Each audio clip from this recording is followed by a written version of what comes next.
Hola a todos, bienvenidos un día más al canal. Hoy os traigo las acciones recomendables para el mes de diciembre de 2022, así que vamos a terminar el año con algunas empresas bastante interesantes y acciones que os voy a comentar a continuación. La idea de este vídeo está un poco relacionada con un artículo que he leído esta semana en Estrategias de Inversión. Os recomiendo esa página web porque tiene publicaciones bastante buenas y básicamente hay un artículo en concreto que habla un poco sobre el cambio que se está viendo últimamente en la bolsa. Anteriormente habréis visto cómo en los últimos meses la bolsa ha caído significativamente y ha habido mucha incertidumbre, especialmente con todo este tema de los tipos de interés y demás y cómo iban a afectar las restricciones financieras a los mercados. Ya hemos hablado sobre tipos de interés anteriormente, os dejo vídeos por aquí arriba y también hablaremos en un futuro sobre los tipos de interés y las expectativas para 2023, así que si os interesa no os olvidéis de suscribiros al canal.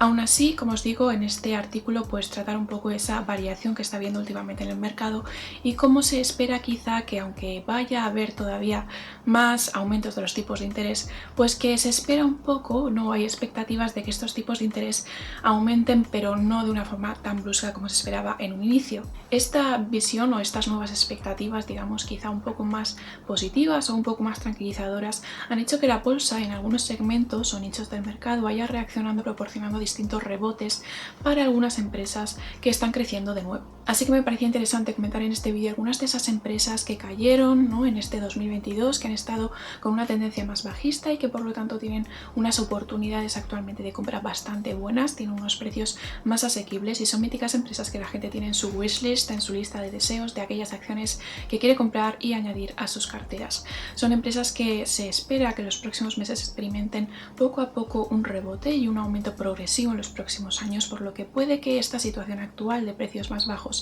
no se vuelva a ver más adelante. La primera empresa es Disney, supongo que ya la conozcáis porque es una multinacional estadounidense muy famosa y de las primeras en el ámbito o en el sector del entretenimiento y de medios de comunicación. Fue fundada en 1923, así que ya cuenta con una gran experiencia en el mercado. A pesar de que la empresa ha ido desarrollándose notablemente en los últimos años, también ha ido expandiéndose mediante adquisiciones o fusiones, como por ejemplo la que hizo con la Fox en 2019 y también por ejemplo mediante la ampliación de sus servicios, como el impulso que ha dado a su plataforma de streaming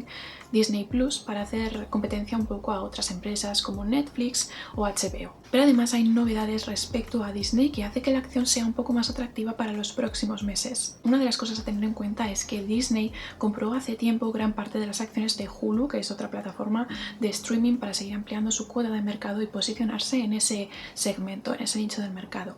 Además, actualmente Disney está planteándose y está haciendo negociaciones para comprar el resto de Hulu y por lo tanto adquirirlo de forma completa, aumentando la cuota de mercado y el posicionamiento que vaya a tener en el servicio streaming. Otra de las cosas a tener en cuenta es que también se ha producido un cambio en la dirección, es decir, se ha ido el director que había antiguamente, Bob Chapek, y actualmente ha regresado Bob Iger, que estuvo antes que Bob Chapek. En este caso esto ha generado como más confianza porque Bob Iger pues bueno, dio unos resultados, digamos, de Disney, de la empresa, que fueron más favorables y que los accionistas en general estaban más contentos con esos resultados, y básicamente esto ha generado como esas buenas expectativas a futuro para la empresa. Y esto no es ninguna tontería porque hay muchos rumores sobre el motivo por el que se ha producido este cambio. Por un lado, obviamente, porque últimamente a Disney no le iba bien, por lo tanto los resultados que estaba dando Bob Chapek pues no eran los más adecuados y la gente no estaba muy contenta con esos resultados. Pero por otro lado también hay unos rumores bastante interesantes, y es que Disney comentó a la hora de anunciar, ¿no?, que se producía este cambio en la dirección, indicó cómo se iban a producir distintos cambios en la industria en la que se envolvía Disney, distintos cambios en la empresa y demás, y que creían que Bob Iger estaba más capacitado para llevar a cabo esos cambios o esa transición que iba a sufrir la empresa. Cabe destacar que Bob Iger ha gestionado anteriormente distintas fusiones, adquisiciones y demás, y cambios bastante notorios de la empresa Disney, y esto es algo bastante relevante. Y es que básicamente se rumorea que Disney está gestionando algunas negociaciones con Apple. No se sabe si va a ser una venta, una fusión. Hay gente que dice que todo Disney se va a vender a Apple. No sé si eso será así, quizás simplemente es una parte del servicio o algún producto o alguna cosa que tenga Disney, quizá es para ampliar su servicio de streaming, quizá Disney Plus se junte con algún servicio de streaming de Apple, no se sabe muy bien, pero sí que se sabe que hay como negociaciones, ¿no? Hay rumores de negociaciones negociaciones entre Disney y Apple. Así que estos rumores y también lo que dijo la junta directiva de que Bob Iger está como más capacitado para las transformaciones y desafíos a los que se enfrenta Disney en los próximos años han hecho que todo el mundo tenga a Disney un poco en su radar y quizá eso impulse las acciones a futuro. Como os decía, los resultados de Disney en este año y en los últimos meses no eran muy buenos, las acciones habían caído notablemente, por lo tanto los precios actualmente son bastante bajos en comparación a lo que veíamos en años anteriores. Esto en parte ha sido también uno de los motivos por los que han cambiado a los directores de la empresa, pero también es una oportunidad para entrar en Disney a precios un poco más bajos y quizá aprovechar ese rebote que tenga en los próximos meses. Aquí podemos ver un poco la evolución de los ingresos y otros aspectos de Disney, en concreto las barras negras reflejan las ventas y como vemos aquí hubo en el 2020 una caída de estas ventas, también un estancamiento en el 2021, pero posteriormente en 2022, una vez que se han relajado un poco las restricciones en relación a la crisis sanitaria, han vuelto a aumentar bastante esas ventas y las perspectivas que habría en el 2023 y en el 2024 serían bastante más positivas. Por aquí podemos observar esa caída de ventas que hubo en el 2020 y también un poco el estancamiento que hubo en 2021, pero bueno, sí que observamos ese aumento significativo y ese contraste que hay en 2022 frente al 2020. Y también se aprecia cómo entre 2019 y 2021, que digamos que las ventas ni siquiera llegaron a los 70.000, pues veríamos cómo al final, en el 2024, estas partes que están en azul son las expectativas, por lo tanto no nos podemos fiar 100%, pero sí que es cierto que son las expectativas y las estimaciones de los analistas.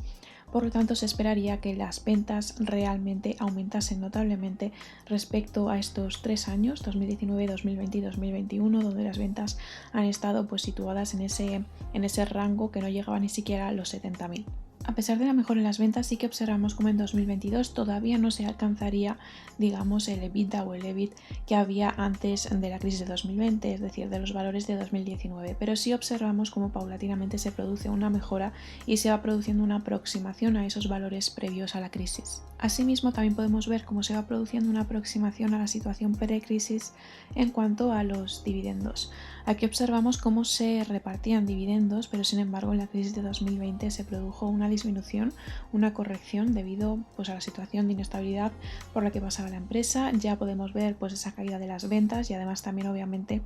en relación a los servicios que ofrece Disney, algunos de ellos pues tuvieron grandes pérdidas, como por ejemplo los servicios de los parques de atracciones y demás que permanecían cerrados durante los confinamientos, etc.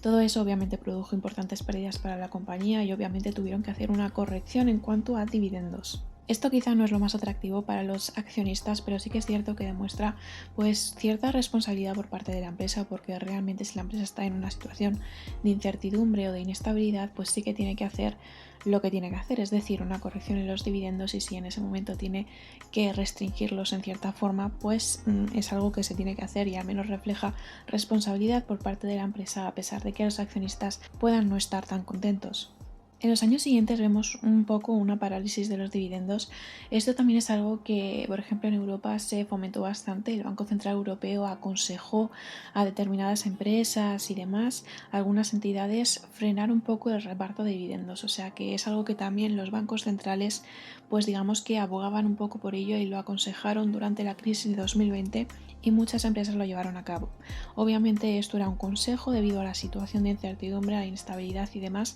y era algo que a pesar de que, pues como digo, no sea lo más atractivo para los accionistas, sí que es algo que refleja responsabilidad ante la situación de crisis. Sin embargo, también se observa cómo paulatinamente se esperaría un aumento progresivo de nuevo del reparto de dividendos que produciría Disney. Incluso podríamos esperar un gran aumento si es cierto que finalmente se cumplen, por ejemplo, estas expectativas en cuanto a las ventas, que pueden proporcionar más ingresos a la empresa. Por aquí tenemos el balance de Disney y lo vamos a analizar a nivel anual para el último ejercicio, que es 2022. En este caso observamos que hay un total de activos de 203.631, de los cuales hay como activos corrientes, es decir, activos a corto plazo, 29.094. Por lo tanto, es evidente que hay mayor cantidad de activos no corrientes o de activos a largo plazo. Teniendo en cuenta el tipo de empresa que es, como es Disney, es obvio que va a tener un peso bastante importante en los activos no corrientes, especialmente dado por la propiedad, planta y equipo, debido a distintos servicios que posee Disney, como por ejemplo los parques de atracciones y demás. Todo eso va a proporcionar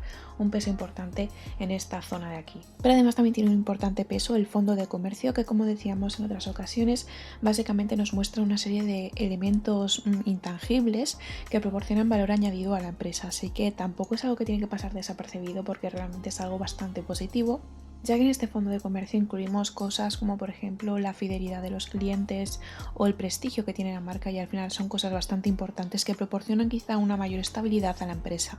Y también destaca una cosa por aquí que también tiene un importante peso, como son los activos fiscales diferidos, que en otras ocasiones en otras empresas que hemos analizado quizá no tenían un peso tan importante, pero en este caso en Disney observamos como en 2022 y en 2021 el peso de esos activos fiscales diferidos es mayor que en los años previos. Esos activos fiscales diferidos están relacionados un poco en las situaciones en las que una empresa tiene pérdidas. Cuando hay pérdidas, digamos que se gestiona de forma que se obtenga lo que diríamos que sería más o menos un crédito fiscal, y de esa forma se acaba estableciendo o asignando estos activos fiscales diferidos. Sin embargo, para asignarlo eso de forma contable, cabe destacar que es importante que la empresa pueda demostrar que va a tener beneficios a futuro. Si la empresa no puede demostrar eso, entonces no podríamos consignar esos activos fiscales diferidos. Quizá ese aumento que ha habido de los activos fiscales diferidos en 2022 y 2021 pueda estar relacionado un poco con efectos finales, ¿no? Y el impacto que haya tenido un poco la crisis de 2020, o también la gestión del antiguo directivo que ha sido sustituido recientemente. Un poco pues eso, porque los resultados que estaba proporcionando Disney no eran los más satisfactorios. Entonces pues bueno, quizá todo eso está un poco relacionado con esas pérdidas y al final tener que incurrir en esos activos fiscales diferidos. Realmente no es algo que tenga que preocupar, es algo que generalmente se hace cuando una empresa tiene pérdidas, pero que realmente también muestra que esa empresa va a poder generar beneficios en periodos posteriores. A nivel de pasivos observaríamos por aquí un total pasivo de 95.253, de los cuales como pasivo corriente o deudas a corto plazo habría 29.073. Por lo tanto, también podemos observar cómo hay una mayor clasificación de deudas de pasivo no corriente, es decir, deudas de largo plazo, lo cual también es algo positivo y que puede proporcionar más estabilidad a la empresa en el caso de algún inconveniente o alguna circunstancia de inestabilidad económica. En términos generales también podemos observar cómo el total de activos es significativamente superior al total pasivo, por lo tanto eso también es un factor positivo a tener en cuenta para el balance de Disney. La siguiente empresa de la que quería hablaros es Nvidia. Esta empresa es una multinacional estadounidense del sector tecnológico que fue fundada en 1993 y que se dedica a la fabricación de distintos productos como por ejemplo ordenadores, dispositivos móviles o tarjetas gráficas. Nvidia también ha lanzado nuevos proyectos bastante interesantes, como por ejemplo alianzas con Microsoft para el desarrollo de novedades y servicios en la nube mediante inteligencia artificial a gran escala. Además, desde la crisis sanitaria, Nvidia también se ha introducido en el ámbito sanitario y está intentando ampliar un poco esos segmentos y los softwares que proporciona para el desarrollo de hospitales inteligentes, que pueden tener gran proyección a futuro, gracias al desarrollo de herramientas inteligentes, la inteligencia artificial y también sus herramientas de deep learning, que pueden ayudar a los hospitales a utilizar distintos softwares que les permitan agilizar los procesos. Además, Nvidia está lanzando y planea lanzar a futuro también nuevos productos. Por ejemplo, ya en noviembre han lanzado una nueva tarjeta gráfica de nueva generación, como es por ejemplo la Nvidia GeForce RTX 4080. Este lanzamiento obviamente ha sido un poco estratégico porque también conlleva el lanzamiento de nuevos controladores y drivers que sirven para nuevos videojuegos que se van a lanzar próximamente, por lo tanto esto podría aumentar su demanda. Y a pesar de este lanzamiento reciente, también planean nuevos lanzamientos de tarjetas gráficas para enero de 2023, así que todo eso quizá puede impulsar en los próximos meses las acciones de Nvidia. Aquí vemos un poco la evolución de las ventas de Nvidia y observamos cómo se ha producido un aumento bastante significativo en el 2022. Como podéis ver, esta barra negra que refleja las ventas en comparación a la situación anterior, no solo en cuanto a la crisis de 2020, sino también a los años 2019 y 2018, vemos ese incremento tan significativo, que además se espera que también se mantenga en el 2023. En 2022 y 2023 digamos que habría un estancamiento, pero que no parece algo negativo porque sigue siendo significativamente mayor a la situación pre-crisis 2020. Y las expectativas a futuro para 2024 y 2025, según las expectativas, también son bastante positivas. A pesar de que observamos esa pequeña bajada en el 2023 en comparación al 2022, observamos cómo tanto las ventas como el beneficio operativo, así como los ingresos netos, seguirían siendo superiores incluso a la situación precrisis, a la situación de 2019 y a la situación de 2018. Aquí observamos concretamente los datos de las ventas y vemos cómo el aumento que ha habido en el 2022 efectivamente es mucho más alto que el que había en el 2020, que en realidad en el 2020 la caída que hubo de ventas tampoco fue tan significativa en comparación a la de 2019. En los años siguientes observamos que ha habido desde luego una recuperación, incluso en el 2021 ya aumentaron las ventas en comparación al 2020. Y se observa esa tendencia al alza en los siguientes años, excepto en el 2023, donde se esperaría obtener unos resultados similares a los de 2022, pero en realidad estos resultados de 2022 respecto a los años anteriores de por sí son resultados bastante positivos, así que aunque haya este estancamiento en 2023, realmente no creo que sea algo negativo. Asimismo vemos cómo en cuanto a los ingresos netos también se produjo ese aumento también significativo en el 2022 en comparación a los años anteriores y esta caída también en el 2023 donde volveríamos más o menos a unos ingresos netos similares a los de 2021, pero con una recuperación posteriormente en 2024 y 2025. De la misma forma veríamos esa evolución en el EPS, donde vemos también que se ha producido ese aumento en el 2022 con la expectativa que hay de una bajada en el 2023, de un mayor estancamiento en ese sentido y con unos niveles más similares a los de 2021, pero de nuevo en el 2024 y 2025 se esperaría un progresivo aumento. Nvidia también reparte dividendos, aunque como veis son dividendos más modestos, pero sí que es cierto que quizá es previsible que pudiese ir aumentando progresivamente después de ver este aumento importante que va a haber en las ventas, esta evolución, por ejemplo, si comparásemos las expectativas que hay para 2025 en comparación a lo que había en 2020 y también en cuanto a ingresos netos. Observaríamos que se produciría una evolución bastante positiva que quizá puede hacer que este dividendo que reparte Nvidia, que en los años anteriores ha estado más estancado, quizá pueda tener un impulso a futuro. Y podemos observar el balance de Nvidia que vamos a analizar para nivel anual en el 2022, que es el último ejercicio, ya que vemos como del total de activos, que son 44.187, únicamente como activos corrientes tendríamos 28.829. De esta forma vemos como el restante, es decir, lo que serían los activos no corrientes, es algo inferior, por lo tanto en esta empresa observamos una mayor cantidad de activos de corto plazo, que viene especialmente impulsado por esta parte de aquí, que son las inversiones de corto que tiene Nvidia actualmente. En concreto, en relación a los activos no corrientes, cabe destacar que una de las cosas que más peso proporcionan es también esta parte, el fondo de comercio, debido al prestigio o a la imagen de marca y el posicionamiento que tiene dentro de su sector. A nivel de pasivos, Nvidia tiene un total pasivo de 17.575, de los cuales como pasivos corrientes o deudas de corto hay 4.335. De esta forma se observa una gran clasificación de las deudas en el largo plazo, lo cual es bastante positivo. En concreto, del total pasivo, la clasificación de deudas que hay en el corto plazo es bastante inferior a las deudas de largo, por lo que a nivel de deudas es algo bastante positivo, como podemos ver por aquí. Este peso que habría en las deudas con entidades de crédito y otros pasivos financieros no corrientes, es decir, de largo plazo, nos muestra esa tendencia que hay a reclasificar las deudas en el largo plazo.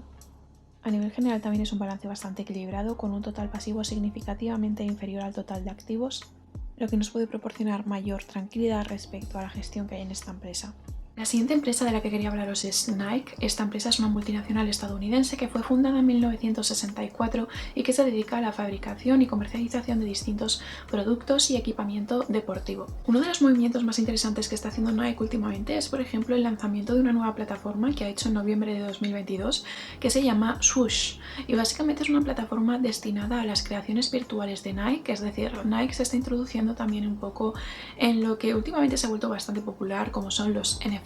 Otra de las novedades de Nike es que ha comenzado a aplicar un nuevo concepto de tienda, que son las Nike Rise, que han comenzado a establecerse en China, y en este caso pretenden que el suscriptor de Nike tenga una experiencia más personalizada con las tiendas y todo ello se relacione también con una aplicación de Nike. Todo esto es algo bastante interesante y que fomenta un poco la transformación digital que está sufriendo la empresa. Otra de las cosas a tener en cuenta también antes de invertir en Nike es que aunque sus acciones quizá últimamente sufran un rebote y puedan tener unas perspectivas de futuro interesantes y actualmente tienen unos precios bastante más asequibles, unos precios razonables para entrar en esta empresa si estabas interesado, también es cierto que Nike todavía experimenta algunas adversidades o inconvenientes en relación a la cadena de suministro, al igual que hacen otras empresas del sector textil. Todavía se sigue haciendo frente a esos problemas de logística y demás en la actualidad, así que eso es algo importante a tener en cuenta antes de invertir. Por aquí observamos la evolución de las ventas de Nike y en este caso vemos cómo en el 2021 se ha producido de nuevo un aumento en relación a los datos de 2020, a la caída que hubo en el 2020 por la crisis, y también vemos como en el 2022 la tendencia se ha mantenido al alza, como se observaría también en los años posteriores según las expectativas de 2023, 2024 y 2025. También se ha producido un aumento y corrección de nuevo en los años posteriores tras la crisis en cuanto a los ingresos netos, como vemos por aquí en el 2021 y en el 2022, que son superiores a las habidas en el 2020 y también incluso a las previas que había antes de la crisis. De la misma forma ha aumentado también el beneficio operativo con estas barras amarillas y aunque sí que vemos que tanto el beneficio operativo como los ingresos netos van a caer ligeramente en el 2023, aún así observaríamos que sería una situación corregida en los años posteriores que de nuevo tomarían valores superiores a la situación de 2022 y a las situaciones previas incluso antes de la crisis, y aún así también se produciría el aumento de las ventas en 2023. Aquí vemos por tanto esas ventas que ha habido en el 2022 significativamente superiores a las de 2020. Aún así observamos como en 2023 el aumento que hay para las ventas es ligero, no es un aumento muy drástico. El aumento mayor sería en 2024 y 2025 según las expectativas. Además también podríamos ver cómo caerían ligeramente también los ingresos netos en el 2023, aunque en los años posteriores esta situación se corregiría. En este caso también ofrece un dividendo, como podéis ver es un dividendo un poco modesto, pero también se espera que poco a poco vaya aumentando según las expectativas y además también es un dividendo que se ha recuperado en comparación a la situación de 2020. Y este es el balance de Nike a nivel anual si lo analizamos para el último ejercicio de 2022. Lo voy a analizar aquí, que es en Yahoo Finanzas. Normalmente sé que lo analizo por aquí porque me gusta bastante más. Sin embargo, no sé por qué no vienen los datos de 2022 cuando deberían de aparecer. Así que vamos a utilizar el balance de Yahoo Finanzas. Es un balance que no me gusta porque viene mal de por sí, es decir, como podéis ver aquí en los activos tenemos activo corriente y activo corriente que forman el activo total, lo cual está mal porque esto sí es el activo corriente, pero esto es un activo no corriente, así que no sé por qué no viene bien puesto. Y aquí en los pasivos pues pasa lo mismo, pasivo corriente, esto no tiene sentido, esto es un pasivo no corriente, así que si usáis el balance de Yahoo Finanzas, tened cuidado con esto y que no os confunda. Pero bueno, lo positivo de este balance es que tiene desplegables, así que es bastante cómodo a la hora de analizar, ya que en este caso podemos observar aquí los activos totales y vemos cómo de activos totales tenemos por un lado como activo corriente 28.213 y por otro lado como activo no corriente 12.108. Por lo tanto, desde luego hay una mayor clasificación de activo corriente. Os muestro por aquí el desglose del activo corriente por si os interesa verlo y por otro lado también os muestro el desglose del activo no corriente, recordadlo. Aquí podéis ver pues eso, que viene el fondo de comercio, la depreciación, los activos fijos, por eso es no corriente, ¿vale? El activo no corriente es el activo fijo, el activo de largo plazo. A nivel de pasivos tenemos de total 25.040 y de los cuales tenemos clasificados como pasivo corriente 10.730 y como pasivo no corriente 14.310. De esta forma observamos que hay una mayor clasificación de deudas a largo plazo, es decir, una mayor clasificación de deudas como pasivo no corriente. De nuevo os muestro el desglose por un lado del pasivo corriente y por otro lado os muestro el desglose del pasivo no corriente, es decir, deudas a largo plazo, no corrientes, no lo de pasivo corriente, esto está totalmente erróneo. Y esta sería la vista general del balance, que estaría compuesto por el activo, el pasivo y el patrimonio neto. Así observamos cómo los activos son superiores a los pasivos, por lo tanto eso también nos muestra un aspecto favorable del balance de esta empresa. Esas son las tres acciones que quería comentaros. Creo que son empresas potentes que generalmente la gente tiene fichadas y que actualmente tienen unos precios razonables que pueden ser interesantes para entrar en estas empresas o añadirlas a tu cartera. Aún así, siempre ten en cuenta que cada uno tiene que realizar su propio análisis en base a sus circunstancias personales, preferencias y nivel de riesgo, así que siempre realiza el análisis antes de invertir. Y esto es todo por el vídeo de hoy. Dejadme en los comentarios cuáles de estas tres empresas os llaman la atención o si ya la teníais, y también comentadme cuáles son vuestras apuestas para 2023. Espero que tengáis un buen final de año y si os ha gustado el vídeo, por favor no os olvidéis de darle like y de suscribiros al canal y nos vemos en el siguiente vídeo.